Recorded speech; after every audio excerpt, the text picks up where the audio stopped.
हमने enterprise efficiency और productivity नहीं सिखाई। हमने हर चीज का शॉर्टकट, झूठी बातें करना सिखाया है। मुझे इस बात का बड़ा अफसोस है। लेकिन मैंने यह कहा कि क्या यह संभव है कि हम भारत की जो समस्याएं हैं जो पिछले 50 साल से चल रही हैं, इसलिए कि सब लोग उन पे बात करने से डरते हैं। हमने ऐसा नहीं है कश्मीर पे फिल्में नहीं बनाई हैं। कश्मीर पे भारत के सबसे ताकतवर, सबसे बड़े, सबसे रईस, सबसे बड़े influential stars, directors, producers, writers ने इतनी बड़ी बड़ी फिल्में बनाई हैं जिसकी आप कल्पना नहीं कर सकते। चाहे वो रोजा हो, चाहे वो फना हो, चाहे वो फिजा हो, चाहे वो मिशन कश्मीर हो, चाहे वो हैदर हो। ये सारी की सारी फिल्में 1990 के ही दशक में बनी हुई हैं, उसी टाइम फ्रेम में बनी हुई हैं। पर इन फिल्मों में कश्मीरी हिंदुओं का जिक्र तक नहीं है, जैसे वो हुआ ही नहीं।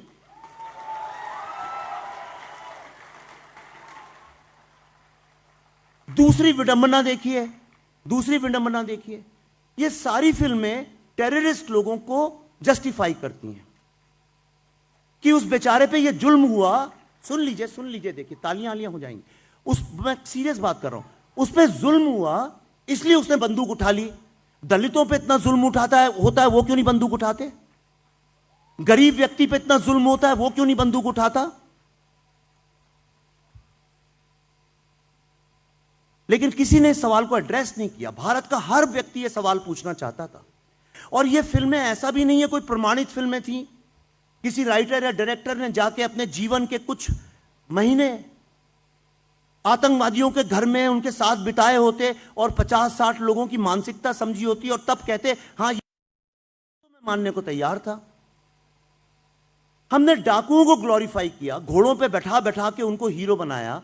हमने नक्सल लोगों को ग्लोरीफाई किया, हमने स्मगलर्स को ग्लोरीफाई किया, हमने टेररिस्ट लोगों को ग्लोरीफाई किया। और ये एक बहुत it's a sad commentary.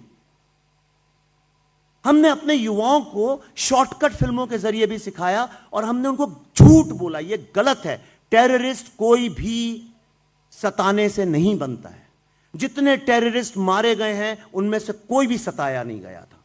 Yasin Malik को किसी ने नहीं सताया, हफीज सईद को किसी ने नहीं सताया, बुरहान वानी को किसी ने नहीं सताया, अफजल गुरु को किसी ने नहीं सताया। और मुझसे ज्यादा कश्मीर पे किसी के पास रिसर्च भी नहीं है।